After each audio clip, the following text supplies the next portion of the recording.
अस्सलाम वालेकुम स्टूडेंट्स, मैं हूं आपका teacher Ishtiaq Ahmed, history teacher Ishtiaq Ahmed. ये आज हमने स्टडी करना है यूनिट नंबर 13 का टॉपिक लिपर्स। लिपर्स हमारे पास इस यूनिट का स्मार्ट सिलेबस के मुताबिक लास्ट टॉपिक है। इस टॉपिक के अंदर आप लिपर्स के बारे में स्टडी कर रहे हैं। लिपर्स हैं क्या? कहते हैं कि लिपर्स एक्चुअली मैक्रो मॉलिक्यूल्स होते हैं। लिपर्स मैक्रो मॉलिक्यूल्स हैं, मीन के बड़े मॉलिक्यूल्स हैं। इनका साइज बहुत ज्यादा होता है, बड़ा होता है। Lipids are macro molecules made up of fatty acids. ये जो हमारे पास लिपर्स होती हैं, ये फैटी एसिड्स के मिलने से बने होते हैं। फैटी एसिड, इसके बारे में आप थोड़ा सा मालूम रखते हैं। फैटी एसिड वर्ड दो वर्ड्स के मिलने से बना हुआ है, एक है फैट और दूसरा है एसिड। फैट के बारे में आप जानते हैं, इसको आप चर्बी भी कहते हैं, और एसिड इसको आप नॉर्मल लैंग्वेज में तेजाब कहते हैं, एसिड कहते हैं। तो ये फैटी एसिड्स है, मीन कि ये फैटी एसिड्स होते हैं ऑर्गेनिक किस्म के एसिड्स होती हैं जो कि फैट्स से बनते हैं, फैट्स के अंदर बनते हैं। अब इसमें कहते हैं जो फैटी एसिड्स हैं ये बेसिकली दो तरह के होते हैं। ये हमारे पास लिपिड्स है ना, ये दो तरह के होती हैं, एक होती है ऑयल्स और एक होती है फैट्स। ये जो ऑयल्स और फैट्स हैं ये दोनों ही एसिड्स होते हैं लॉन्ग चेन कार्बोक्सिलिक एसिड्स के ग्लिसरॉल के साथ। मीन के हम कार्बोक्सिलिक एसिड्स को लेते हैं, उसको ग्लिसरॉल के साथ रिएक्ट करवाते हैं, तो फिर हमारे पास लॉन्ग चेन वाले एसिड्स बन जाते हैं। हमारे पास ये जो एसिड्स हैं इनकी फॉर्मेशन कैसे होती है? जब हम लॉन्ग चेन वाले कार्बोक्सिलिक एसिड्स को लेकर उनको ग्लिसरॉल के साथ रिएक्ट करवाते हैं, तो फिर हमारे पास एसिड्स की फॉर्मेशन बनती है। अब यहाँ पर कहते हैं जो एसिड्स होते हैं, बेसिकली ऑयल्स और फैट्स दोनों ही एसिड्स होते हैं, और ये जो एसिड्स होते हैं इनके बारे में बताया गया कि ये बेसिकली तीन तरह के फैटी एसिड्स के मिलने से बने होते हैं। Acids are made up of 3 fatty acids. ये तीन फैटी एसिड्स के आपस में कंबाइन करने से बने होते हैं। अब यहाँ पर तीन फैटी एसिड्स के कंबाइन करने से बने होते हैं, इसीलिए इनके 3 फैटी एसिड्स के नाम के लिहाज से इनको ट्राई वर्ड से स्टार्ट किया जाता है। ये ट्राइग्लिसराइड्स होते हैं। मीन कि इसके अंदर हमारे पास ये जो एसिड्स हैं ये तीन फैटी एसिड्स के आपस में कंबाइन करने से बनते हैं, इसलिए इनको ट्राइग्लिसराइड्स के नाम से जाना जाता है। अब यहाँ पर हमारे पास ये जो तीन फैटी एसिड्स हैं ये क्या है, कैसे इनकी आपस में कॉम्बिनेशन होती है? ये कहते हैं कि हमारे पास ये देखिए ये वाला है एक फैटी एसिड, ठीक है। यहाँ पर ये आर के बारे में आप ऑलरेडी जानते हैं, ये वाला हमारे पास है अल्काइल रेडिकल, और इसके बाद ये जो हमारे पास C डबल बॉन्ड O और सिंगल बॉन्ड O है, ये हमारे पास एक फंक्शनल ग्रुप है कार्बोक्सिलिक एसिड का, और ये हमारे पास इधर मुझे ना एक R रेडिकल लगा हुआ है। अब यहाँ पर कहते हैं कि जो हमारे पास है ना ये वाला एक इतना सा पोर्शन ये है एक फैटी एसिड। ये जो R है ये डिफरेंट फैटी एसिड्स के लिए डिफरेंट होता है। किसी के लिए R रेडिकल बड़ा छोटा सा ग्रुप होता है, और किसी फैटी एसिड के लिए जो R है वो बहुत बड़ा सा यूनिट भी लिया जाता है। अब इसमें कहते हैं कि हमारे पास ये वाला एक फैटी एसिड, ये दूसरा फैटी एसिड और ये वाला थर्ड फैटी एसिड है। जब हम इन तीनों फैटी एसिड्स को आपस में कंबाइन करते हैं थ्रू कार्बन कार्बन, एक ये बॉन्ड बनता है इस कार्बन से, दूसरा इस कार्बन का इस कार्बन से बॉन्ड बनता है, तो ये हमारे पास तीन फैटी एसिड्स आपस में कंबाइन करते हैं। देन हमारे पास एक फैटी एसिड्स की फॉर्मेशन होती है। ये पूरे का पूरा जो एक ग्रुप ऑफ पार्टिकल्स है, जो ग्रुप ऑफ मॉलिक्यूल्स है, एक ग्रुप ऑफ फैटी एसिड्स है, इनको हम कंबाइनली तौर पर कहेंगे कि ये वाला एक फैटी एसिड बनता है। ठीक हो गया। अब यहाँ पर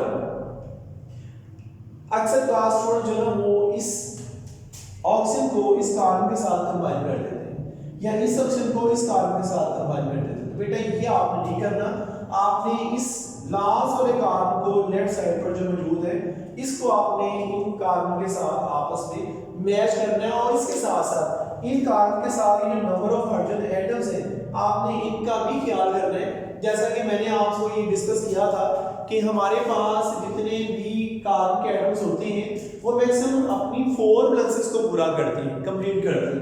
अब यहाँ पर हमारे पास ये जो कार्बन है इसने ऑलरेडी देखें एक ये वाला बॉन्ड कंप्लीट किया हुआ है और एक ये वाला बॉन्ड बना लेगी, तो इसके पास रिमेनिंग अभी 2 बॉन्ड बनाने की एबिलिटी होती है, इसलिए इसके साथ हमने हाइड्रोजन के 2 एटम्स लगाए होते हैं। फिर अगर इससे नीचे वाले कार्बन के एटम को हम ऑब्जर्व करें तो इस कार्बन के साथ देखें 3 बॉन्ड्स ये बने हुए, इसलिए इस कार्बन के साथ हमने जैसे एक सिंगल इलेक्ट्रॉन हाइड्रोजन को ही लगाया है, क्योंकि इसके साथ 3 बॉन्ड पहले बने हुए और एक बॉन्ड इस हाइड्रोजन से बन जाएगा, तो कार्बन की जो वैलेंसी है ना 4 वो कंप्लीट हो जाती है। इसके बाद नेक्स्ट हमारे पास ये नीचे वाला कार्बन, ये भी सेम इसकी तरह का है, इसने भी 2 बॉन्ड बनाए हुए हैं और इसके साथ 2 हाइड्रोजन और लग जाएंगे तो इसकी वैलेंसी भी सैचुरेटेड हो जाएगी। तो ये हमारे पास एक फैटी एसिड है जो कि हमारे पास कंबाइन करके बन जाता है। तो ये हमारे पास ट्राइग्लिसराइड, अक्सर बात ये जो ट्राइग्लिसराइड है ये बड़े शॉर्ट क्वेश्चन के अंदर भी आता है, ठीक है, शॉर्ट क्वेश्चन में भी आता है कि write down the formula of triglyceride, ठीक है, तो आपने यही वाला फार्मूला वहां पर राइट करना होगा। ये अब हमारे पास एक बड़ा ही इंपॉर्टेंट सा शॉर्ट क्वेश्चन है जो इसका बनता है, और वो शॉर्ट क्वेश्चन क्या है, what is the difference between oils and fats. इस बहुत ही इंपॉर्टेंट किस्म का एक शॉर्ट क्वेश्चन है जो आप अगर प्रीवियस एग्जाम्स को ऑब्जर्व करो, अपडेट्स वगैरह को ऑब्जर्व करो, तो आपको बहुत ज्यादा जगह पर यही वाला क्वेश्चन बार-बार रिपीट होता हुआ नजर आएगा और आपने इसको एज इट इसी तरह ही राइट करना है। एक तरफ आपने ऑयल्स और एक तरफ आपने फैट्स राइट करना है और इसके 2 डिफरेंसेस हैं।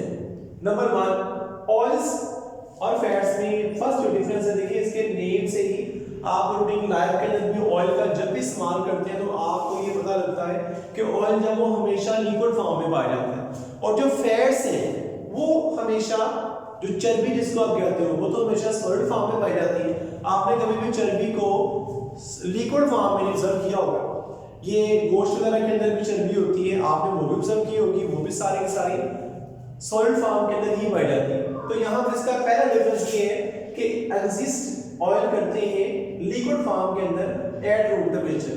अगर रूम टेम्परेचर के ऊपर अगर आप इसको ऑब्जर्व करते हैं तो वो हमेशा ऑयल जो वो लिक्विड फॉर्म में ही आते हैं, और दूसरी तरफ अगर आप फैट्स को ऑब्जर्व करते हैं तो फैट्स हमेशा एग्जिस्ट करते हैं सॉलिड फॉर्म के अंदर ही रूम टेम्परेचर पर। ठीक हो गया। देन सेकंड इसका डिफरेंस है कि ये जो हमारे पास ऑयल्स होते हैं ये बेसिकली ट्राइग्लिसराइड्स होते हैं अनसैचुरेटेड, ये थोड़ा सा वर्ड अनसैचुरेटेड फैटी एसिड्स के आपस में कंबाइन करने से बने होते हैं। तो ये हमारे पास जो ऑयल्स हैं ये बेसिकली अनसैचुरेटेड होते हैं। अनसैचुरेटेड मतलब क्या है, इसमें या तो डबल बॉन्ड पाया जाएगा या फिर ट्रिपल बॉन्ड पाया जाएगा इन कंपाउंड्स के अंदर। ठीक हो गया। तो ऑयल्स हैं वो बेसिकली अनसैचुरेटेड फैटी एसिड्स के ट्राइग्लिसराइड्स होते हैं, मीन कि ये वाले सैचुरेटेड नहीं होते, अभी इनके अंदर डबल या ट्रिपल बॉन्ड पाया जाता है, कभी इनमें कोई और एटम मजीद जन्म हो एटम हो सकता है। देन फैट्स की अगर बात करते हैं तो फैट्स स्टूडेंट्स ट्राइग्लिसराइड्स ही होते हैं, लेकिन ये सैचुरेटेड फैटी एसिड्स के कंबाइन करने से बने होते हैं, मीन कि हमारे पास ये जो ट्राइग्लिसराइड्स हैं अगर ये अनसैचुरेटेड होंगे तो वो ऑयल फॉर्म में पाए जाएंगे, अगर वो होंगे सैचुरेटेड तो वो फैट्स की फॉर्म में पाए जाएंगे, सॉलिड फॉर्म में पाए जाएंगे। तो ये स्टूडेंट्स हमारे पास है एक बड़ा ही मेन किस्म का डिफरेंस, और ये आपने लाजमी इसको अच्छे तरीके से रेडी करना है, इसको आपने छोड़ना नहीं है। ये मैक्सिमम टाइम बोर्ड का एक बड़ा इंपॉर्टेंट सा शॉर्ट क्वेश्चन या फिर एक्सक्यूज के तौर पर इसमें से बेटा लाजमी कुछ ना कुछ आ जाता है।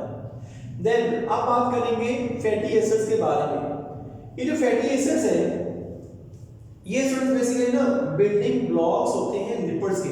अब इसका मतलब क्या है, बिल्डिंग ब्लॉक्स का मतलब है जैसे एक घर की ईंटें होती हैं तो ईंटों के आपस में कंबाइन करने से ही फाइनली हमारे पास एक घर बनता है, एक दीवार बनती है। ऐसे बिल्कुल जो लिपिड्स होते हैं उनके लिए भी fatty acids as a building block react करते हैं। यहाँ पे कहते हैं कि जो हमारे पास फैटी एसिड्स हैं ये बिल्डिंग ब्लॉक्स होते हैं लिपिड्स के। और दूसरा पॉइंट क्या है ये जो फैटी एसिड्स होते हैं ये लॉन्ग चेन सैचुरेटेड और अनसैचुरेटेड कार्बोक्सिलिक एसिड होते हैं। वो आप पहले भी डिस्कस कर चुके हैं कि जो फैटी एसिड्स होती हैं ये लॉन्ग चेन वाले होते हैं और ये अनसैचुरेटेड भी हो सकते हैं ऑयली फॉर्म में और ये सैचुरेटेड भी हो सकते हैं फैट्स की शक्ल के अंदर। तो ये फैटी एसिड मेरे ये दोनों तरह के आपके पास अवेलेबल होते हैं। तो अब यहाँ इसकी एग्जांपल आपको देकर मैं इसके ऊपर मजीद एक्सप्लेन किया जा रहा है। एग्जांपल्स में क्या है, हमारे पास एक ये वाला फार्मूला लिखा है C15H31 COOH, एक ये फार्मूला है। सेकंड क्या है C17H35 COOH। इसका जो एक का फार्मूला है वो है पालमेटिक एसिड और सेकंड का फार्मूला है स्टेरिक एसिड। इन फार्मूलास को भी बेटा जी आपने ना लाजमी अपने माइंड में रखना है। इसको आप इस तरह से अपने माइंड में बिठा सकते हैं कि यहाँ पर ना ये बेसिकली है अल्काइल रेडिकल C15H31, इनके जितने नंबर ऑफ कार्बन एटम्स हैं उसके डबल से एक ज्यादा हाइड्रोजन एटम है। और इधर भी देख लीजिए जितने नंबर ऑफ कार्बन एटम है अगर इसको डबल करें तो 34 बनते हैं, उसमें 1 प्लस करें तो 35 बनते हैं। ये भी हमारे पास एक अल्काइल रेडिकल ही है। और ये देन हमारे पास COOH ये कार्बोक्सिलिक ग्रुप लगे हुए इनके साथ। तो ये देखिए ये लॉन्ग चेन वाले फैटी एसिड्स हैं, ठीक है।